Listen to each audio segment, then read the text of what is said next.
ஞானம் என்பது காரண உடம்பு ஆன்மா.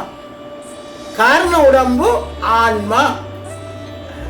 அந்த ஆன்மாவுக்குள்ளே அந்த ஆன்ம சிதாகாசத்தை சுத்தி அந்த இறைவனுடைய திருவுருவை சுத்தி ஒரு கருப்பு நிறமான ஆற்றல் என்று தொழிற்பட்டு கொண்டிருக்கின்றது.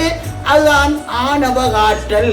அதைத்தான் பெருமானார் எல்லாத்தையும் உடல் பெற்று நீங்கி கண்மத்தை கடந்து மாயை கடந்து அவர் புருவமத்திலால உள்ளுக்கி போய் அந்த ஆன்ம சிதாகாசத்தை நெருங்கி இருந்து அவருக்கு நெருங்கி அங்க போனால் அந்த மூலமலம் அவன் நினைத்த அந்த அருப்பெரும் ஜோதி ஆண்டவரோடு கொஞ்சி குழாவி ஆனந்தத்தை அனுபவிக்க முடியவில்லை. அந்த இடத்திலே தான் பாடுகின்றார், மூலமல வேதனையும் போயிடுமோ என்று பாடுகின்றார். அந்த மூலமல வேதனை என்ன விட்டு போகாதாப்பா, நீ அதை போக்காட்ட மாட்டியா என்று அந்த ஆணவமாகிய மூலமல ஆற்றல் தான் ஞான ஆற்றலாக மலருகின்றது. அந்த ஆணவம் என்பது ஒரு ஆற்றல், அது ஒரு சொல் அல்ல, அது ஒரு தயவில்லாத ஒரு ஆற்றல். ஆனால் அந்த தயவில்லாத அந்த ஆணவ ஆற்றல் தான் இந்த உடம்பை உருவாக்கி இருக்கு.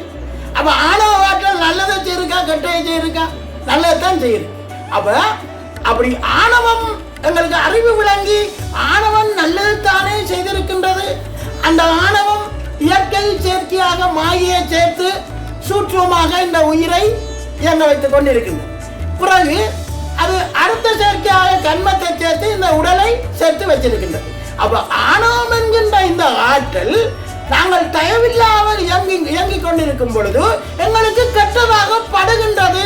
உண்மையிலே ஆணவ ஆற்றலும் இறைவனுடைய அருளாற்றல் தான் என்பதை நாங்கள் என்றைக்கு உணர்ந்து கொள்ளுகின்றோமோ அன்றைக்கு ஆணவ ஆற்றல் இறைவனுடைய அருளாற்றலாக மாறி ஞானமாக ஞான உடம்பாக மாறும்.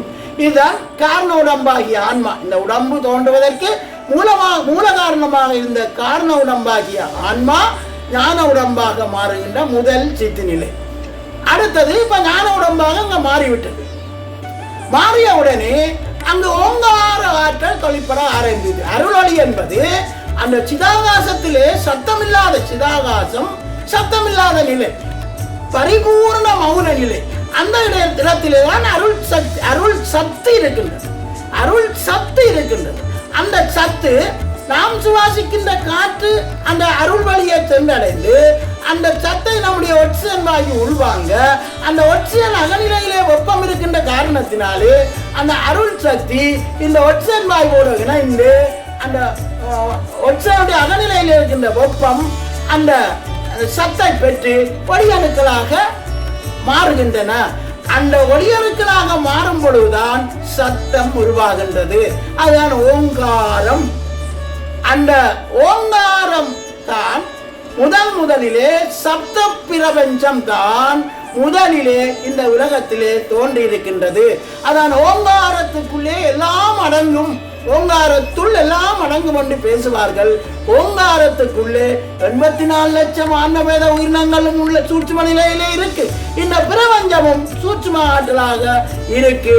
அப்ப இப்படி அந்த ஓங்கார சக்தி எல்லாவற்றையும் உள்வாங்கிய அருள் சக்தி தான் ஓங்கார சக்தியாக இருக்கு. அந்த அருள் சக்தி அப்ப முதல் சூட்சும நிலையிலே அனித்திய ஜீவனாக இருந்த ஜீவன் சிதாகாசத்துல போய் நித்திய ஜீவனாக மாறி ஓங்கார ஆற்றலாக தொழிற்படும் பொழுது அந்த ஓங்கார ஆற்றல் அது புனிதமான ஆற்றல், மாசில்லாத ஆற்றல், ஆக்க உஷ்டம் எல்லாம் அதில் இருக்கின்ற காரணத்தினாலே இந்த உடம்பை படிப்படியாக ஊனினை உருக்கி இந்த உடம்பை ஒளி உடம்பாக மாற்றி ஓங்கார அதாவது சூட்சும ஆற்றல் மாயை ஆணவம் ஞானமாக மாறிவிட்டது. மாயை ஓங்கார ஆற்றலாக மாறிவிட்டது. அந்த ஓங்கார ஆற்றல் இந்த உடம்பை சுத்த உடம்பாக மாற்றிவிட்டது. இதுதான் வள்ளல் பெருமானருடைய திரிதேக சித்தி. எந்த ஆணவத்தை நாங்கள் கெடுதல் என்று நினைத்திருக்கின்றோமோ அந்த ஆணவத்தை நாங்கள் நல்லதானே செய்திருக்கின்றது இறைவனுக்கு நன்றி பாராட்டும் பொழுது அதே ஆணவம் தான் எங்களுக்கு ஞானத்தை வழங்குகின்றது என்பதையும், அதே மாயை தான் ஓங்கார ஆற்றலாக மாறுகின்றது என்பதையும், அந்த ஓங்கார ஆற்றல் தான் இந்த அசுத்தமான இந்த உடம்பையும் சுத்த உடம்பாக மாற்றுகின்றது என்பதையும் இந்த நேரத்திலே நாங்கள் தெரிந்து கொள்ள வேண்டும்.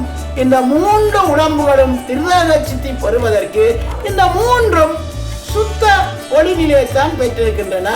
அதனாலே நாங்கள் ஒளி வழிபாட்டை செய்வதுதான் சால சிறந்தது. அப்ப ஓரளவுக்கு இந்த குறிப்பிட்ட நேரத்துக்குள்ளே ஜோதி வழிபாட்டிய மகிழ்வை பற்றி பல பல கோணத்திலே நாங்கள் சிந்தித்திருக்கின்றோம். ஆகவே தயவு செய்து இனிமேல் ஞான சபைக்கு போனோம், அமைதியாக இருங்கள், பரபரப்பு வேண்டாம், பணிய வேணும். பணிவுதான் அந்த அருள் ஒளியிலே அங்க மென்மையான அசைவு. நாங்கள் பரபரப்பு பட்டால் கீழ் நோக்கித்தான் உந்தப்படுவோமே இல்லாமல் அது மேல் நோக்கி போக முடியாது. எந்த அளவுக்கு நாங்கள் பணிகின்றோமோ பணியத்தான் எங்களுடைய ஜீவன் படிப்படியாக புருவமத்திலிருந்து மேலேறி செல்லும். அப்ப மேலேறி செல்ல செல்ல அங்க இறைவனுடைய அந்த அருள் வெளியிலே நம்முடைய ஜீவன் நடுநாடிக்க உள்ளடும் பொழுது கூட மிகவும் மென்மையான வேகத்திலான் இயங்கும். அப்ப நாங்கள் பரபரப்பாக இருந்தால் அது வேகமாக இயங்க வேண்டுமாக இருந்தால் அது கீழாதார நிலைக்கு வந்துவிடும்.